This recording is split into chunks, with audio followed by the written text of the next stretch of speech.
اگر ایکسپیکٹڈ ہے شاید کل بینچ کا فیصلہ آ جائے، رات گئے یا واٹ ایور، آپ کو ایکسپیکٹڈ ہے کہ آ جائے؟ اگر آتا ہے فیصلہ اور وہ کہتے ہیں ٹھیک ہے جی جو پریزیڈنٹ صاحب یہ اناؤنس کر سکتے ہیں اور ان کی ڈیٹ دی گئی بالکل ٹھیک ڈیٹ ہے، تو پھر کیا گورنمنٹ اس کو ایکسیپٹ کرے گی؟ اس کو بھی کوئی پھر تو آپ کے پاس کوئی چارہ نہیں سوائے اس کو گورنمنٹ کو ایکسیپٹ کرنے کی تو بات ہی نہیں ہے. یہ تو بات ہے الیکشن کمیشن کی. ڈیٹ الیکشن کمیشن نے دینی ہے، چیف جسٹس نے تو نہیں دینی. اور اگر چیف جسٹس جو اگر یہ کل ایسٹ ہے، اگر عرفان صاحب اگر یہ کل ایک سیکنڈ مالک صاحب، جی جی، کیا چیف جسٹس جو ہیں وہ چیف الیکشن کمیشنر بن کے الیکشن کرا سکتے ہیں؟ لیکن اگر یہ بینچ یہ کہہ دیتا ہے کہ صدر پاکستان کو اختیار ہے تاریخ دینے کا اور ان کا وہ آرڈر جو ہے وہ ویلڈ ہے 9 اپریل والا، تو پھر کیا گورنمنٹ کے پاس کوئی یا الیکشن کمیشن کے پاس کوئی چوائس ہے کہ اس فیصلے کو وہ نہ مانے؟ دیکھیں، اگر اس طرح کی بات وہ کرتے ہیں کہ یہ صدر پاکستان کو اس طرح کا اختیار دے دیتے ہیں تو تھوڑا سا قانون میں نے بھی پڑھا ہوا ہے. اس آرڈر کو ہم کہیں گے کہ دس از اے وائڈ اب انیشیو آرڈر، اور وائڈ آرڈرز کے بارے میں ہماری اپنی سپریم کورٹ کے فیصلے ہیں کہ void orders are to be ignored. So this order will have to be ignored. تو اگر سپریم کورٹ کا 5 ممبر بینچ کہتا ہے کہ صدر پاکستان دے سکتے ہیں تاریخ، آپ کہتے ہیں کہ it has to be ignored, پھر تو ایک انارکی ہو جائے گی، ایک وہی چاہتے ہیں، کانسٹیٹیوشنل کرائسس ہوگا. یہی چاہتے ہیں. قادر صاحب اتنی لمبی ہو گئی ہے. نہیں سن لیں، ٹیکنیکل لیگل یہ کیا لیگل سن لیں. نہیں مطلب ہے کہ یہ کوئی ہم سنتے رہیں گے. بتائیں کیا کہہ رہے ہیں آپ؟ لیگل سن لیں. یہ شبلی صاحب بڑی بدتمیزی کرتے ہیں. نہیں یار آپ اپنے منہ سنبھال کے بات کریں عرفان قادر. شبلی صاحب بات کرنے دیں. نہیں I mean what is it? چلے let me ask a legal question. Shibli let me ask a, چلے آپ لیگل کوسچن بتائیں مجھے، I am interested in the legal answer. جی میرا آنسر بڑا سمپل ہے، وہ یہ ہے کہ بالکل میری بات بھی نہیں مانیں گے، سپریم کورٹ کی بات بھی نہیں مانیں گے. آئین میں صاف لکھا ہوا ہے کہ الیکشن کون کرائے گا، اور وہ الیکشن کمیشن کا ذکر ہے، پاکستان کے سپریم کورٹ کا ذکر وہاں نہیں ہے. That's it. تو پھر یہ کانسٹیٹیوشن کو انٹرپریٹ تو سپریم کورٹ ہی کرے گی نا، وہ تو الیکشن کمیشن نہیں کر سکتا. سپریم کورٹ انٹرپریٹ کر سکتی ہے، ڈسٹارٹ نہیں کر سکتی، ری رائٹ نہیں کر سکتی. لیکن فائنل آربیٹر تو وہی ہے نا. اس پہ فیصلے آئے ہیں سپریم کورٹ کے جہاں کانسٹیٹیوشن کو ڈسٹارٹ کیا گیا ہے، جہاں کانسٹیٹیوشن کو ٹوٹلی بالکل ری رائٹ کر دیا گیا ہے، لیجسلیشن تک کر دی گئی ہے. They can not do that. تو پھر کیا ہوگا؟ سپریم کورٹ نے آرڈر دے دیا، پریزیڈنٹ نے ایک ڈیٹ دے دی، سپریم کورٹ نے ویلیڈیٹ کر دی، الیکشن کمیشن نے کہا کہ نہیں آپ نے کہا ایبنیشو ہے، ہم نہیں مانتے، تو پھر کیا ہوگا؟ مالک صاحب آپ کو کیسے پتا ہے کہ سپریم کورٹ یہی آرڈر کرے گا؟ نہیں میں کہہ رہا ہوں دونوں میں سے ایک آرڈر ہے نا. نہیں آپ نے یہ کیوں کہا ہے؟ کیونکہ مجھے بھی یہی لگتا ہے کہ اس طرح کا آرڈر آئے گا. آپ نے بھی یہ کہا ہے. کیوں کہا ہے آپ نے؟ کیونکہ میری تو simple reading of the constitution ہے، میں تو 90 دن پہ جا رہا ہوں. کر دیا سوری. اور سپریم کورٹ کے بارے میں 2 ججز نے کہا کہ وہ جو 2 ججز تھے انہوں نے اپنا مائنڈ ڈسکلوز کر دیا. اور پھر چیف جسٹس کے بارے میں بھی انہوں نے لکھا، اور چیف جسٹس نے جب اس ساری چیز پہ نوٹس کیا اور بینچ کانسٹیٹیوٹ کیا تو چیف جسٹس نے بھی اپنا مائنڈ ڈسکلوز کر دیا. اس لیے آپ یہ سوال کر رہے ہیں، اور اسی لیے مجھے بھی آپ کے سوال میں بڑی ریلیونس نظر آ رہی ہے. اور ان حالات میں اس کا مزید کوئی جواب نہیں. لاسٹ کویسچن، کیا اس کا چیف علاج یہ ہے کہ اگر ایک فیصلہ ہوتا ہے جو آپ لوگوں کو قبول نہیں ہے تو کیا پھر آپ سپریم کورٹ کو یہ ریکویسٹ کریں گے کہ ایک فل بینچ اس کو سن لیں تاکہ یہ مسئلہ سیٹل ہو جائے؟ ہمارے نزدیک آئین کی حیثیت ہے، جو آئین کے مطابق ہوگی چیز وہ میڈیا کو بھی قبول ہے، ہمیں بھی قبول ہے، سب کو قبول ہے. اور جو چیز آئین کے مطابق نہیں ہوگی، آئین سپریم کورٹ سے اوپر ہے، ہمیں آئین کو فالو کرنا پڑے گا اگر کہ تضاد ہوا سپریم کورٹ کے فیصلے میں اور آئین میں. عرفان قادر بہت شکریہ آپ کا.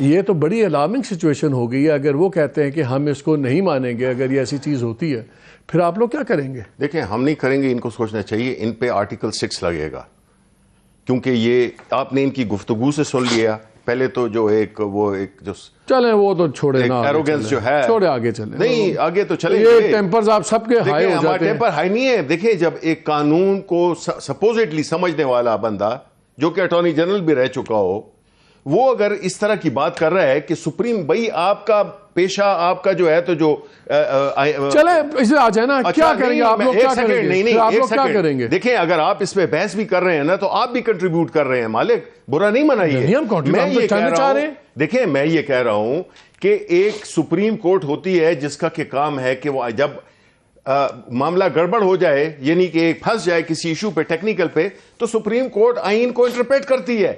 اور یہ ان کا اس طرح کا اعلان کرنا کہ جی ہم تو سپریم کورٹ کو نہیں مانیں گے, یہ تو دیکھیں بنیادی طور پہ یہ پاکستان مسلم لیگ, پی ڈی ایم, یہ سارے چور ڈاکوؤں کے ایک ٹولہ ہے. یہ اپنے آپ لوگ کیا کریں گے؟ نہیں, میں ایک سیکنڈ, یہ عدالت پہ حملہ ور ہوئے ہیں. ہم نے تو کبھی نہیں کہا تھا, جب یہ قاسم سوری کی رولنگ ہوئی تھی, وہ یہی سپریم کورٹ کے یہ 5 ججز تھے نا جو کہ تھے, جنہوں نے کہ جس کی وجہ سے یہ آج, جس کی توفیل یہ آج بیٹھے ہوئے ہیں. ہم نے تو نہیں کہا تھا کہ جی یہ جج اس طرح, یہ جج اس طرح ہے, بیکاز ہم یہ سمجھتے ہیں کہ یہ آخری ادارہ رہ گیا ہے. پوری قوم کی نظر پاک سپریم کورٹ کی طرف ہے, اور یہ کیا اکسا رہے ہیں. میرا تو خیال ہے کہ کنٹیمپٹ بنتی ہے ان کی عرفان قادر پہ, کہ وہ یہ کہہ رہے ہیں کہ جی ہم نہیں مانیں گے. بیسیکلی یہ مائنڈ سیٹ بتا رہے ہیں ان لوگوں کا, اس ٹولے کا جو کہ چاہتا ہے کہ اس ملک میں ایک انارکی پھیلے. اور بھائی ملک کا تو بیڑا آپ نے غرق کر ہی دیا. زبیر صاحب ایک چیز بتائیں. نہیں یار, لیٹ می فنش. سر آ رہا ہوں میں, let me get the half an hour. تو he is been waiting for more than half an hour. I mean, he has nothing to say. He has nothing to He is say. also waiting. کرنے دیں بات. نہیں میں آتا ہوں. زبیر مجھے ایک بات بتائیں, یہ بڑی الارمنگ سی بات ہے کہ اگر سپریم کورٹ کی ایک ڈیسیژن آ جاتی ہے, 100 اعتراض ہو سکتے ہیں. لائک مجھے ٹو بی فرینکلی, اگر آپ میرے سے پرسنلی پوچھیں, مجھے بڑا عجیب لگا کہ 9 ممبرس یا 5 ممبرس پہ آگے, مجھے 9 سے آئی ووڈ ہیو پریفرڈ کہ چیف جسٹس اس کو فل بینچ کر دیتے اور سارے آ جاتے, جس طرح اور سارے ججز نے بار بار کانسٹیٹیوشن آف دا بینچ میں بات کی ہے. جسٹس منصور علی شاہ تو شروع یہیں سے ہوتے ہیں کہ اس پہ بڑا سوال ہے, اور یہ چیز جو ہے سینئر موسٹ ججز نہیں ہے, بلکہ انہوں نے ایک بڑا انٹرسٹنگ اپنے نوٹ کے آخر میں جیسے منصور لکھتے ہیں کہ our impartiality, including the public perception of our impartiality, transparency and openness to dispensing justice must at all times be undisputed and beyond reproach. تو لیکن وہ بینچ پہ بیٹھے ہوئے, ان کو نہیں ہٹایا گیا, سب کچھ ہے, یہ مسئلہ ختم ہو جاتا. لیکن اگر سپریم کورٹ نے انٹرپریٹ نہیں کرنا, یہ تو آپ کہہ سکتے ہیں غلط کیا ہے, صحیح کیا, ڈپینڈنگ آپ کی. اگر سپریم کورٹ کی کوئی بھی ڈیسیژن اگر گورنمنٹ آف دا ڈے نہیں مانے گی, پھر تو آپ انوائٹ نہیں کر رہے کہ میرے ہم وطنوں ہو جائے گا. پھر کون کرے گا؟ اگر اپوزیشن ایک طرف کھڑی ہوئی ہے, حکومت سپریم کورٹ کی مان رہی, سپریم کورٹ کے اپنے کانفلکٹس ہیں, تو پھر کیا آپ چاہ رہے ہیں کہ میرے ہم وطنوں کی طرف بات جائے؟ نہیں, میرا خیال ہے اس میں سب سے زیادہ قصوروار جو ہے نا چیف جسٹس آف پاکستان ہے. اور ان کو دیکھیں نا, لیگل چیزوں کا سب سے زیادہ ادراک ان کو ہونا چاہیے. ان کو اس چیز کا بھی خیال ہونا چاہیے کہ اس وقت پولیٹیکل پولرائزیشن اتنی ایکسٹریم ہے کہ وہ ایک ایسی چیزیں نہ شروعات کریں جہاں سے مسائل بڑھیں گے, کم نہیں ہوں گے.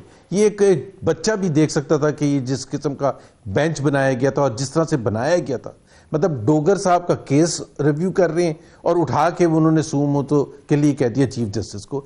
Absolutely wrong. آئی مین اس میں آپ کوئی اچھا چیف جسٹس کی طرف سے اس کا کلیریفیکیشن آنی چاہیے نا کہ میں نے کیوں یہ فیصلہ کیا کہ میں سو موتو لوں ان کے کہنے پر, ان 2 ججز کے کہنے پر. دوسری بات یہ ہے کہ اگر آپ نے لارجر بینچ 9 ممبر کا بنا ہی دیا تھا تو سینئر موسٹ 9 بنا دیتے, اس میں کیا خرابی تھی؟ آپ کو جسٹس فائز عیسیٰ کو نکالنا تھا اس میں سے, کیوں نکالنا تھا؟ آپ یہ کہہ رہے ہیں زبیر, consequences of his decisions.